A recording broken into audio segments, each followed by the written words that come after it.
What are the insights and perspectives of law professor and author Michael J. Glennon on the critical importance of civil liberties? Join Richard Ebeling and me and Michael Glennon in this week's Libertarian Angle as we examine that question.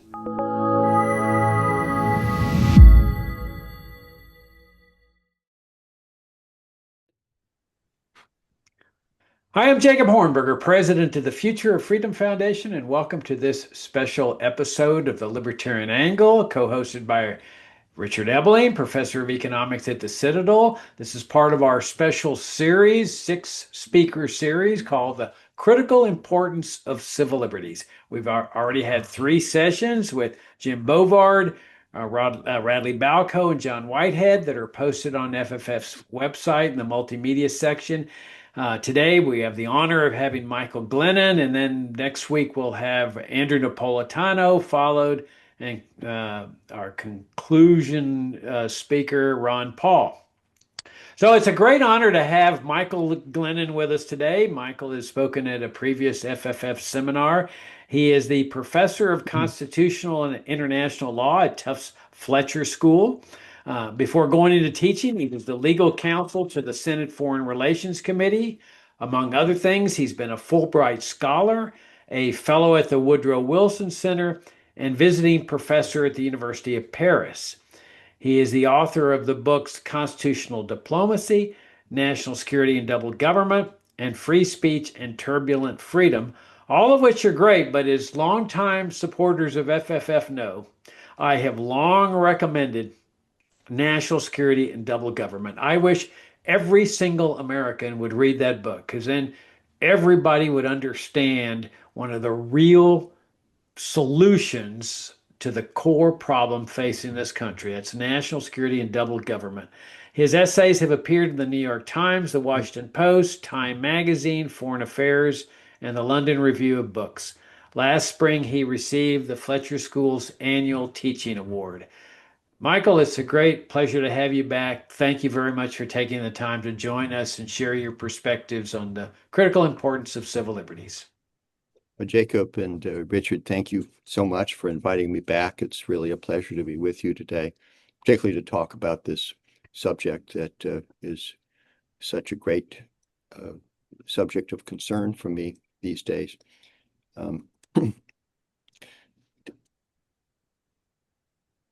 Just over 50 years ago, I spent a night in a squad car. And what I saw horrified me. And the question as to why that happened has stuck with me for more than 50 years. And I want to share that experience with you today and ask you and your listeners if my explanation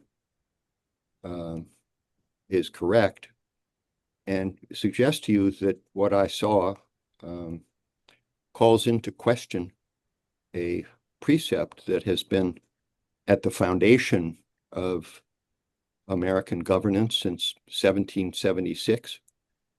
And I think that precept is probably wrong.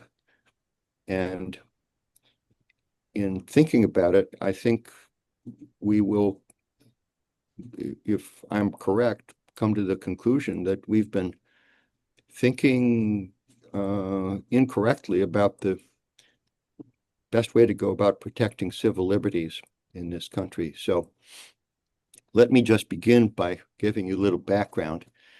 50 years ago, in the summer of 1971, I had just completed my first year of law school, and I was an intern sponsored by a local civic organization in the St. Paul, Minnesota Police Department.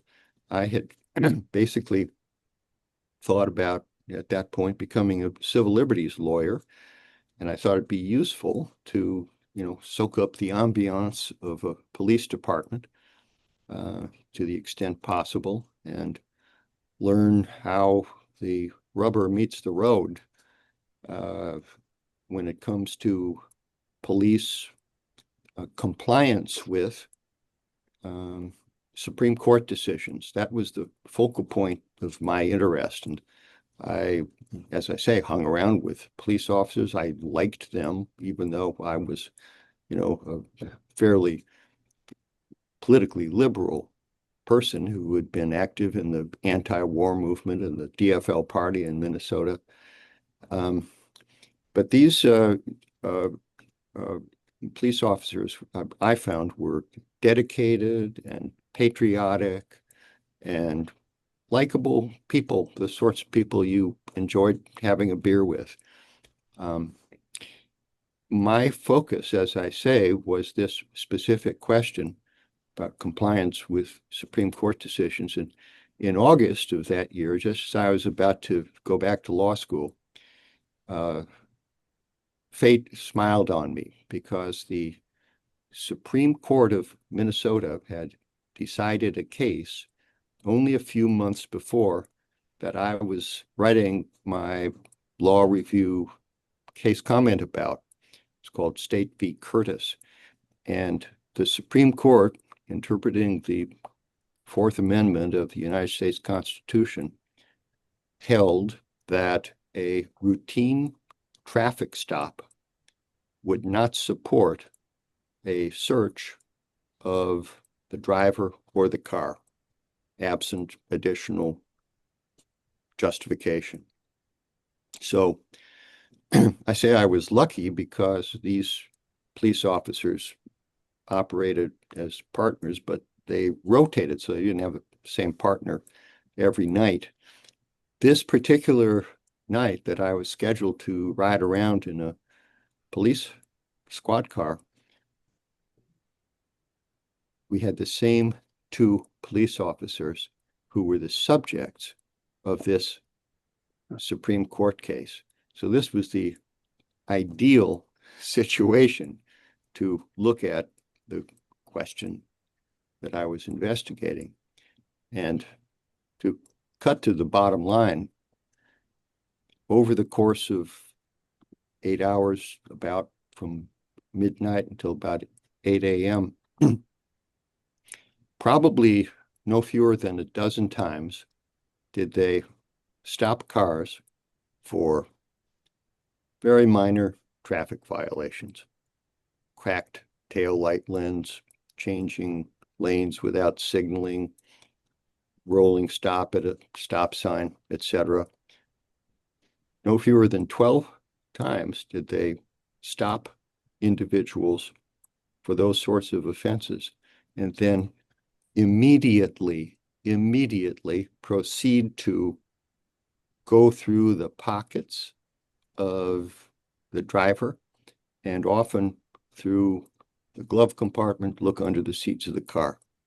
Precisely the thing that the Minnesota Supreme Court had just said only a few months earlier you cannot constitutionally do. And I'll never forget, just to conclude this, and as I say, this has stuck with me for 50 plus years. The last person that they searched was not a motorist, but we were driving back to the police station in downtown St. Paul, and they saw somebody walking in the early morning hours on the other side of the street. And for some reason, they did a U-turn, turn on the lights, flashing lights of the car, pulled up next to this guy, and immediately started to go through his pockets. He had done nothing wrong. He looked like, a kind of down and out guy who was hardly a threat or danger to anybody, including himself for that matter. So by this point, a crowd was forming, and they reached into his pocket and found a wallet, and the crowd was looking carefully at what the police officers were finding, and they pulled out a napkin from his wallet. And the guy had been silent to this point. And finally, he said to the police, you don't need to look at that. And that just pique their interest. So they slowly unwrapped the napkin with the crowd craning to see and pulled out what? A condom. The guy was just incredibly embarrassed. Everybody started to laugh. And the police stuffed it back into his wallet, shoved it into his pocket, and told him to go on his way. Now, I just want to say again, these two police officers were the subject of the Supreme Court case, and yet they knowingly and repeatedly did exactly what the Minnesota Supreme Court had just said they could not do. So the question that I have been pondering for these years is, why would they do that? Why would they do that?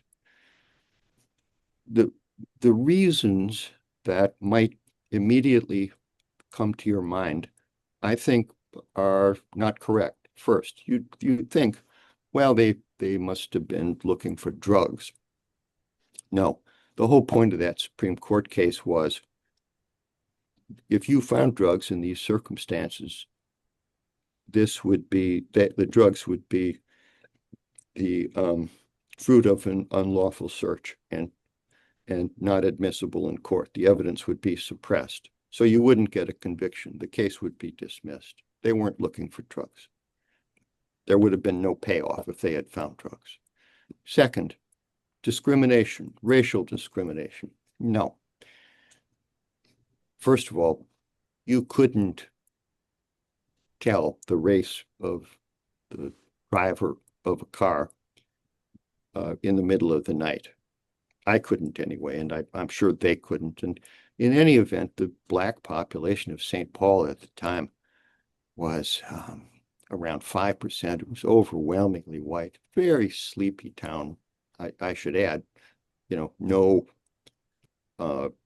violent crime, property crime to speak of. It was the quintessential sleepy Midwest town. You could walk anywhere at night. One might think, well, they were, fulfilling a quota, or they were trying to get credit with the management of the police department for the number of stops. But so far as I recall, they didn't keep track of, not only did they not keep track of the number of stops that they were making, they certainly didn't write down the license numbers of the cars. This was not something that they were quantifying to get a raise or a promotion or anything like that. Was the reason that they did this that they simply lacked training? No, of course not.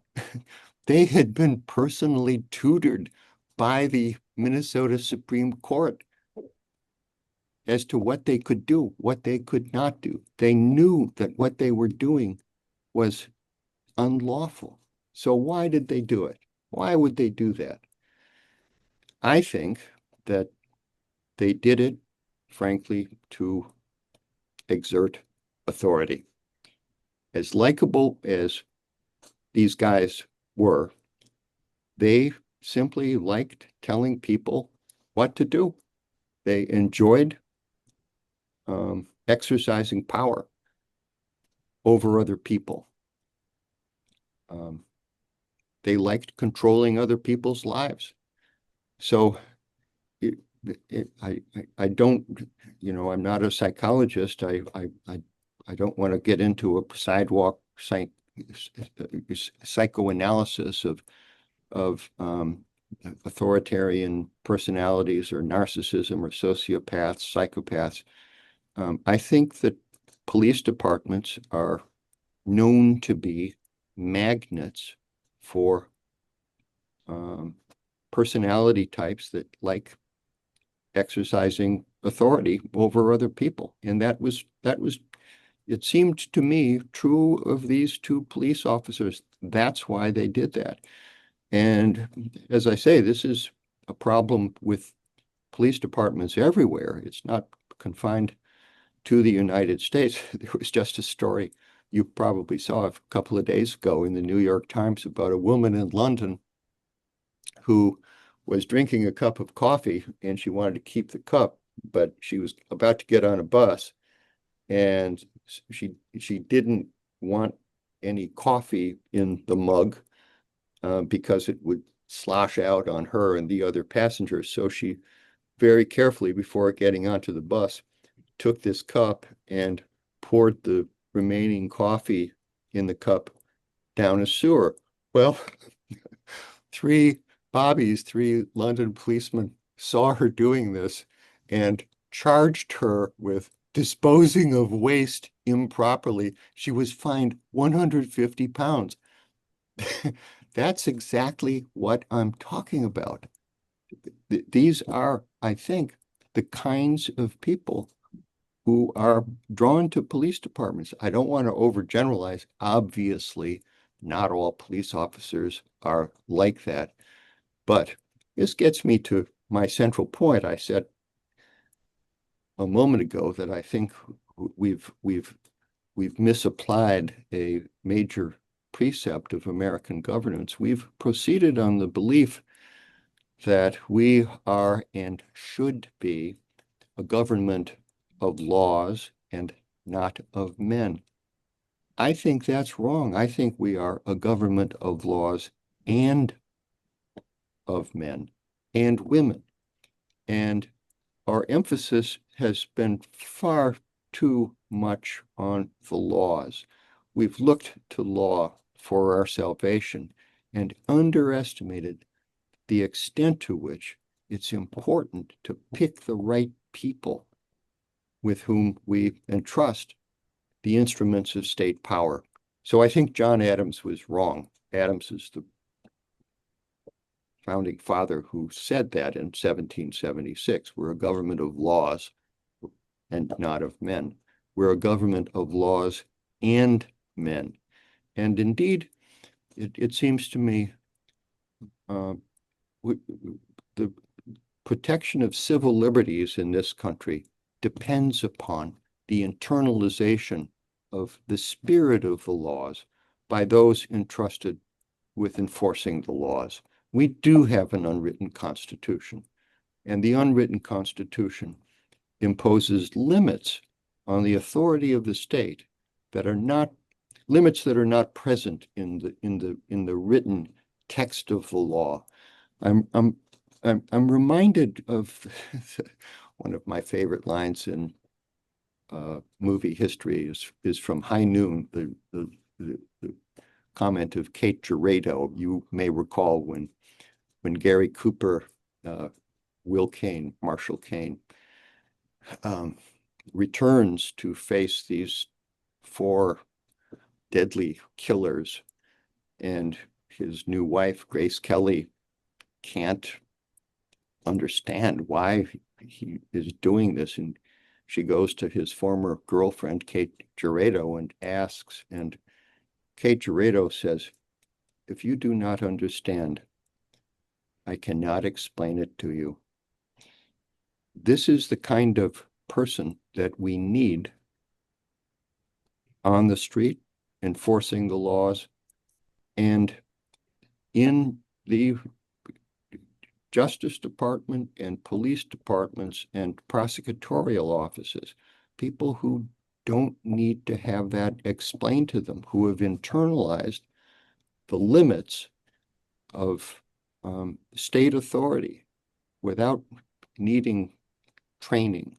So I think that's what was missing that night in St. Paul, and it's what's missing in prosecutorial offices, as I say, that proceed on the basis of what these police officers did, namely pretexts. This is the problem that is at the heart of pretextual prosecutions. And, you know, I know your listeners are familiar with the famous advice that the KGB head Lavrentiy Beria supposedly gave to Joseph Stalin, name the man and I'll show me the man and I'll show you the crime. The suggestion being, everybody that you would like to punish is guilty of some crime, and we can always find it if you want me to. Justice Jackson, uh, who was Robert Jackson, who was the Attorney General in the Roosevelt administration and the chief prosecutor at Nuremberg, understood this. He said, the federal criminal code is, quote, filled with a great assortment of crimes, and that a prosecutor, quote, stands a fair chance of finding at least a technical violation of some act on the part of almost anyone, unquote. Jackson referred to, quote, the most dangerous power of the prosecutor, that he will pick people that he thinks he should get rather than pick cases that need to be prosecuted, unquote. I think that your readers would benefit from reading a book that describes this problem at length, and it's called Three Felonies a Day by Harvey Silvergate, who I think has taught at Harvard Law School. He describes the vast number of federal statutes that are easily violated by anybody without any intention to do that. The vast number of statutes that are incomprehensible, as he points out, to a reasonably intelligent person. In 2007, he mentions, there were 4,500 criminal offenses in the United States Code, 4,500. And many of them are so vague that, as I say, a person of reasonable intelligence would have to guess at what conduct would constitute a violation.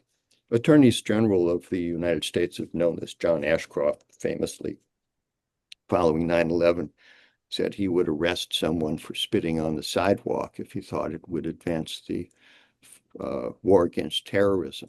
This is not a rare phenomenon. The ability to find something that is a common practice, which is nonetheless illegal. And I want to give you a classic example from my own experience. As you mentioned, I used to work for the Senate Foreign Relations Committee.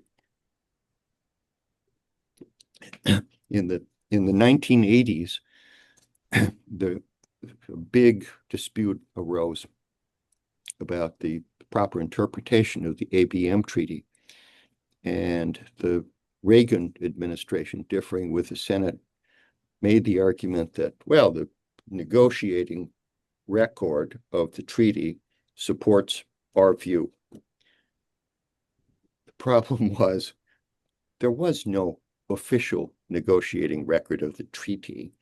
Nobody in Geneva, when the ABM Treaty was negotiated, sat down there like a court reporter and kept a verbatim transcript of what was being said, unfortunately.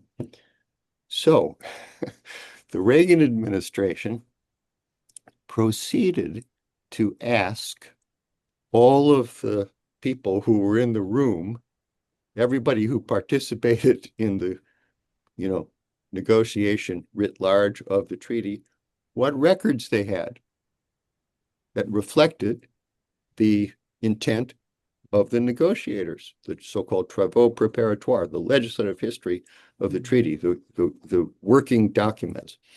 And these people then, over a dozen individuals, very high-ranking, respected State Department diplomats, went back and pulled from their attics and their garages and the file cabinets in their home offices a huge stack of materials, jottings on the back of napkins, classified memoranda, notes to each other. There were no emails in those days, and the administration then took this big stack of stuff, put it in the attic of the Capitol where the Senate Intelligence Committee's SCIF was at the time, and classified it above top secret. I had 4 security clearances above top secret. I couldn't view it. It was eyes only for senators. All this junk that had only days before been in the attics and garages of these people suddenly was highly classified, meaning that they, under the espionage statutes, had violated this statutory provision, incurring criminal liability, the penalty for which was, of course, death.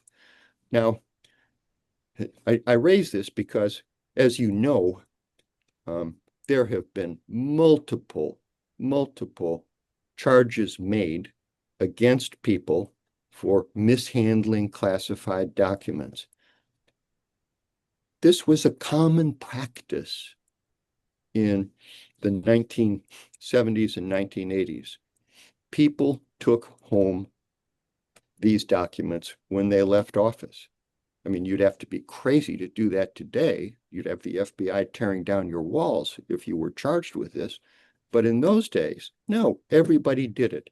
Show me the man, I'll show you the crime. You could pick out any one of those people for their political beliefs and, bankrupt them over a period of weeks, defending themselves against a charge of espionage. And so this is the upshot. We're talking about pretextual prosecutions, pretextual arrests that are destructive.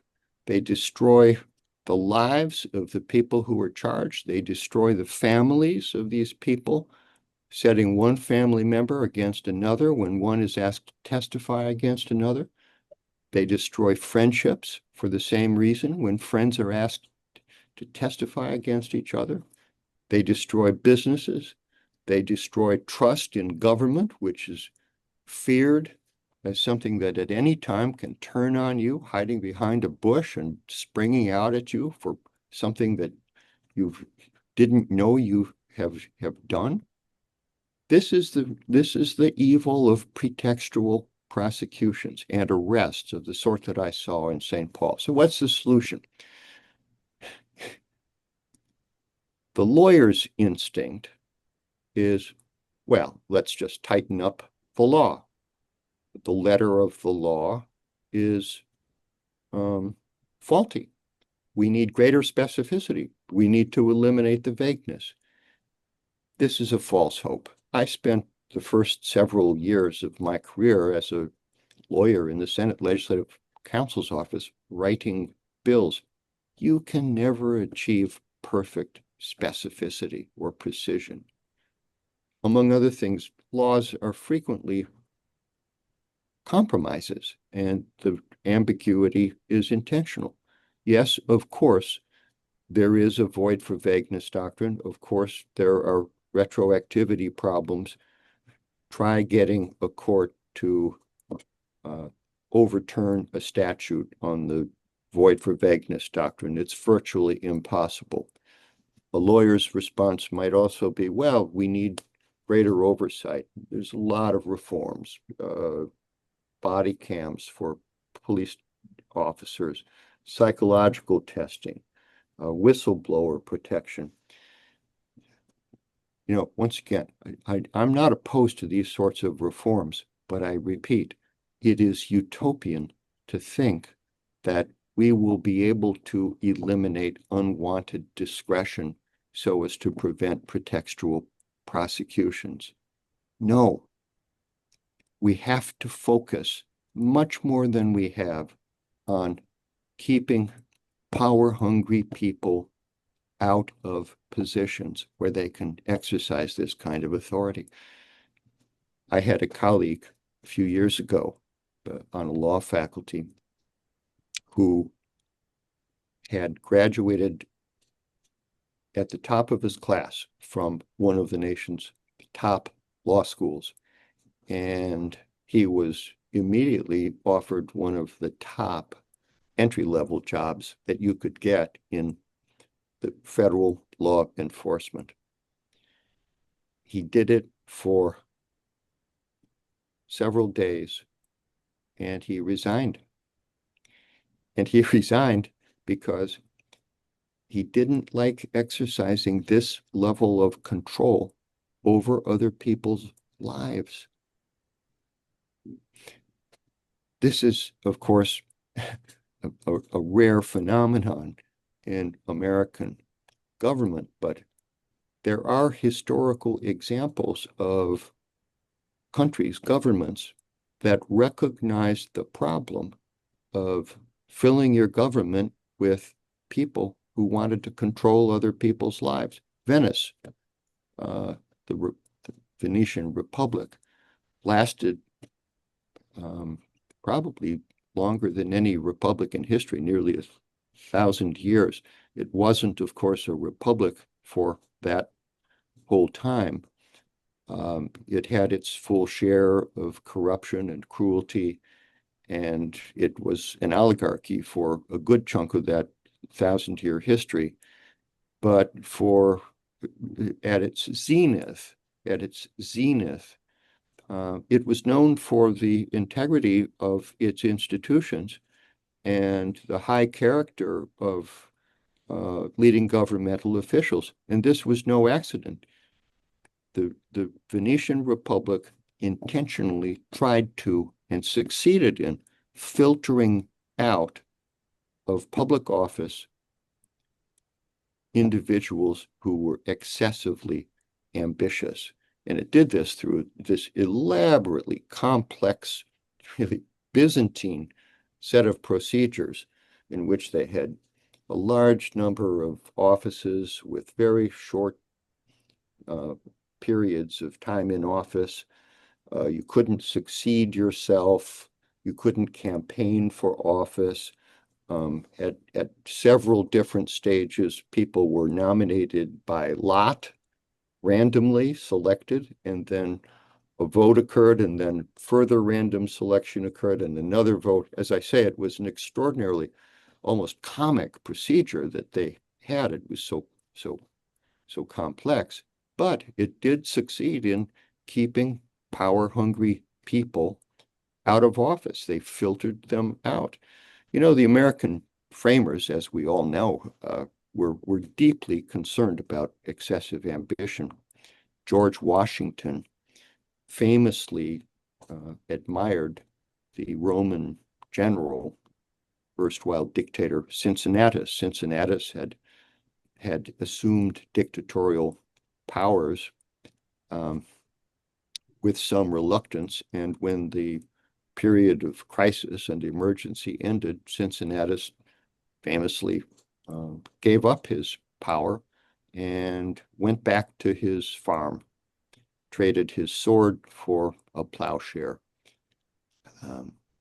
George Washington in 1783 did the same. He resigned his commission and went back to Mount Vernon.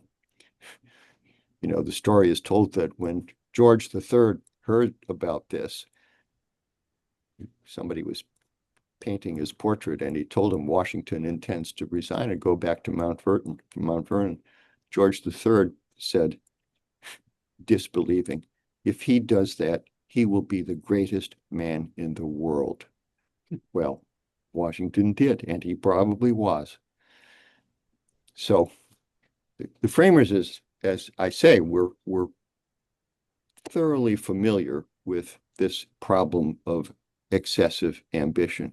Obviously, it's unrealistic to try to filter out all of those sorts of people from government. Madison knew that if men were angels, no government would be necessary. It's just impossible to establish a government filled with people like my friend, the law professor who resigned.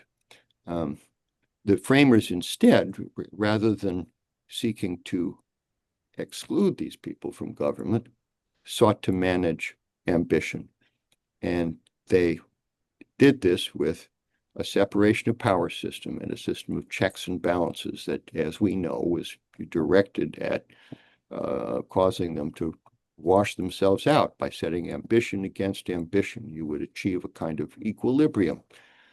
But the equilibrium and the structural competition was not enough. The framers knew that you needed civic virtue at two levels. At the level of the electorate in selecting individuals for public office who were not power hungry, and then civic virtue at an additional level within the government in defending the prerogatives of your institution rather than obsequiously and sycophantically giving them away. Only with civic virtue would that equilibrium of power occur. And Adams said it's illusory to expect that you can avoid despotism without that equilibrium of power. No, if you want to protect civil liberties, you have to have an equilibrium of power at the structural level, and you won't have the equilibrium of power unless you have civic virtue, a civic virtue that contemplates the internalization of a realization that power has its limits, a realization that we have an unwritten constitution, and that the spirit of the law, not the letter of the law, the spirit of the law means that you don't do some things that the letter of the law might actually allow you to do. So we've got to rediscover that civic virtue. And second, I think we've got to rediscover a spirit of experimentation in this country. Frankly, we've come to think that our system of government is, etched in granite, and it's not. We have some extraordinary experiments that are being conducted at the state and local levels, and I'll just take one example. The state of Maine, next door here, I'm in Massachusetts now. The state of Maine has a very interesting way of selecting their attorney general.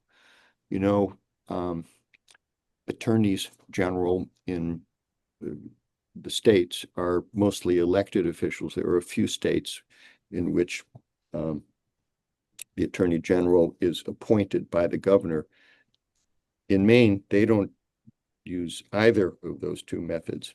They elect their attorney general, select their attorney general by the legislature at the outset of each 2-year legislative session. They have a vote of the two bodies in the state legislature, and the individual who receives the greatest number of votes becomes the attorney general. This has worked amazingly well for a period of over a century. The attorneys general of Maine have been known as individuals of integrity and nonpartisanship, although they have frequently been Democrats or Republicans, and fair-minded and civic-minded people who have gone on to some very impressive jobs afterward, including quite often governor. One of the reasons that this has worked out so well, of course, is that they have been selected by, in many cases, their peers who know them to have internalized these norms of civic virtue and have resisted the temptation to engage in trying to run other people's lives for no particular reason. Now, as I described this, I suspect that many of your viewers will be reminded, of course, of the fact that, well, members of the United States Senate actually were selected by state legislators, not by the general public in elections, but by state legislatures up until 1913. That's how the original Constitution provided for the selection of the Senate until that method was um, was repealed by the 17th Amendment in 1913. Maybe we should think about going back to the original system. Maybe we should ask ourselves whether the current Senate has done a good job protecting its most fundamental prerogatives, such as the authority to control national commitments, authority over war and peace, authority over the budget, and ask ourselves, could we really do worse if we had senators selected by people who know them to be people of integrity and commitment and civic virtue? You know, while we think about it, we might even ask ourselves whether the Electoral College, rather than being abolished, which is the current fad in public discourse, maybe it's possible to restore it to what the framers had in mind, which is a kind of blue ribbon commission that would select one of the best possible people in the country to carry out the duties of president and vice president. That was the original idea. It was stillborn, as we all know. Maybe there'd be some way to revive it. Maybe, for that matter, we should reflect on why the framers gave us a republic rather than a democracy. We've moved gradually over the years from a republic to a democracy. Maybe it's time to rethink that whole drift. So, to sum up, it's not true that we're a government of laws, but not of men. We're a government of laws and men. Laws alone cannot save us. Laws alone will not save us. We need to think far more carefully about how we select the people that we entrust with the instruments of state power. And unless we do that, we're going to continue to see what I saw that night in St. Paul 50 years ago. Thank you very much. Well, thank you, Michael, for an excellent presentation, very, very thought-provoking presentation. Let me begin by giving my own reaction to some of the things you were saying, then I'll turn it over to Richard. Um, Unless you have some comments on what I'm about to say. Your point about people being drawn to power is really, really insightful, I think. You get people in life that realize they're never going to be in high positions, but they have that dictatorial urge, and the police department gives them an opportunity to do that. Or I think a good example of this is the TSA at the airports. You have all these little dictatorial types that are attracted to that kind of position. Uh, Interestingly enough, maybe it's just a coincidence, but my experience has been that people in the police department are much more like that than people in the sheriff's department. Deputy sheriffs, I seem to get a different attitude from them, and the attitude is that they truly are servants, and the citizen is the master, and they keep that relationship in mind. While I think cops look at it the other way around, that they think they are the masters. They're convinced that they're the Hmm. bosses and the citizens are the servants. And I think we need to restore that sense that it's like you mentioned Rome. In Rome, to be a citizen was everything. I mean, when they discovered that Paul, the Apostle Paul, was a citizen, it was like backing off, like, oh, he's a citizen, because the citizen holds the exalted position. And the other point I wanted to make is that there's also illegitimate laws, however, that we should be getting rid of. It comes to mind is the drug war, the drug laws that, I practiced law for several years, and like you, I became friends with DEA agents. Nice guys, very personable guys, very dedicated, very devoted. We were enemies in court, but outside of court, we'd talk and visit. Uh, and so here they are charged with enforcing a totally illegitimate law. And there come the abuses, the searches and seizures and stops and so forth. So I throw that out at you just for uh, comment. Well, it's interesting that you mentioned illegitimate laws. One of the things that I was interested in looking at that summer in St. Paul was the amount of resources devoted to arresting people for victimless crimes.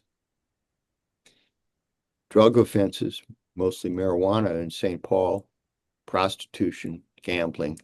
And it turned out that in tiny little St. Paul, this squeaky clean Irish Catholic city in the Midwest, if they had stopped arresting and prosecuting people for those crimes, they could increase by 1/3 the number of squad cars on the street 24 hours a day. They spent that much time looking at crimes without victims. I was particularly interested in this because I had just read John Stuart Mill's essay on liberty and encountered the harm principle as a student. And it just piqued my curiosity as to how much money we actually spend protecting people from themselves. And the answer was, in St. Paul, it was a lot of money. Richard? Yeah, a couple of things. First of all, as you're talking about virtues, it reminded me of an essay by the essayist Albert J. Nock, published in the 1920s called Doing the Right Thing. And he tells a story in there, which I then checked, which is true. So it's the 1800 presidential election. And it's uncertain whether Thomas Jefferson will himself end up being the president that he became because of how the Electoral College goes. So John Hancock, Alexander Hamilton, who hated Jefferson, writes a letter to John Jay, the governor of the state of New York. And he says, sometimes it's necessary to look beyond the letter of the law for the good of the country. And the election at the state level was going to create a different legislature in Albany that would come to power in early 1801, and a legislature that, in fact, would surely then see that their electors would vote for Jefferson. But Hamilton suggested that John Jay call a special session of the state legislature into session, and they should elect the electors, and they would be anti-Jefferson electors. Well, John Jay never replied to Alexander Hamilton, never wrote a letter. But years later, they found that letter among John Jay's papers. And when he wrote on the back of how Alexander Hamilton's letter was, it would be unseemly to do this. And he never called the legislature into an extraordinary session to pick electors who would support the anti-Jefferson candidate. Uh, now what you're talking about. That's I exactly could right. do it. It would not be breaking the law. I could then influence who would become president of the United States, and it wouldn't be Jefferson. And that means that the non-Jeffersonian president and his party would love me and probably do nice things to me for having put them in power instead of the evil one, as Hamilton viewed Jefferson. But he wouldn't have, because it would have been unseemly. It's just not doing the right thing. And that is a lost virtue that is difficult to reestablish once it's gone, because it involves the institutions of what you think is right behavior between human beings, what you view as the legitimate authority that you should wield if you have that authority. John Jay refusing to do this. Um, what you view as property, what you view as justice, what you view as your responsibility to other human beings. And that's difficult to get back, particularly when the institutions have changed, of which obviously the laws are a central part, but the institutions of the society have changed so much that it has freed people from feeling that they have to think about this. Uh, And it's sort of a chicken and an egg thing. You have to change the institutions so people don't do those as much. But the point is, you can't change the institutions into a more virtuous direction or virtue enhancing direction uh, unless the people change their views. So it's a different societal problem that we have to face. And in the present climate of opinion, and I just don't mean here, but I'm going to use this phrase, the West in general, um, we have so long drifted in an opposite direction among intellectuals and what they view as the legitimate functions, duties, and responsibilities of government, among politicians who believe that they can basically do anything they want. I mean, the most recent case, a Canadian provincial government runs an advertisement with Ronald Reagan saying that he's for free trade, and Donald Trump is offended 10% more. I'm the absolute king. I can just use the national emergency clauses and do anything I want. Now, that's an extremely dangerous set of behavioral presumptions on people. Richard, I couldn't agree more. I think this line that it would be unseemly to do this strikes us almost as quaint. Yes. In society today, it's hard to imagine any member of the United States Congress or the executive branch articulating a line like that and restraining himself or herself from doing something because it would be unseemly. I don't think I've heard the word unseemly in years, certainly not on Capitol Hill. Unseemly. I mean, what planet are you on? This is not the way business is transacted in Washington today. Right. If you can do it because you have the power to do it, there's no prohibition against doing it, written or unwritten. So I think as I was listening to you, I mean, I just was reminded again that this chicken and egg problem, in my mind, really begins here in academia. I think this is if anything, a failure of education, and we have not adequately educated young people about the centrality of the notion of unseemliness in Western civilization, that there are some things that decent people simply do not do. And it's not because they are legally prohibited. It's because you have internalized certain norms of propriety and dignity, and you don't do those things. And if it needs to be explained, you've already lost, as Kate Gerardo was suggesting in High Noon. No, we need people in government who use the word unseemly, and we need to find those people. If I can just give one other example, I believe it was the Secretary of State in Herbert Hoover's administration. He found out that the FBI was interdicting correspondence going to foreign embassies in Washington, D.C., and obviously illegally reading them. To which the Secretary of State responded, if I have the quote right, a gentleman doesn't read another gentleman's mail. Yes. I mean, who would even think in those terms today? That's right. That's exactly right. Yeah, that's where the law lives or dies in the conscience of the actors. All right. On that insightful note, we'll wrap things up. Michael, thank you very much. Excellent presentation. Very, very thought-provoking. And thank you for taking the time to join us. We're very appreciative. Yes, it was great. Thank you. Thank you. Thank you, Richard. Great exposition and important ideas that you shared. Appreciate it. Thank you very much for having me. Yeah, and thanks you all for tuning in. Next week we got Judge Andrew Napolitano. I'm sure you'll greatly enjoy his perspectives. And Richard, I, as always, enjoyed interacting with you as well, and look forward to seeing you next week. Until next time.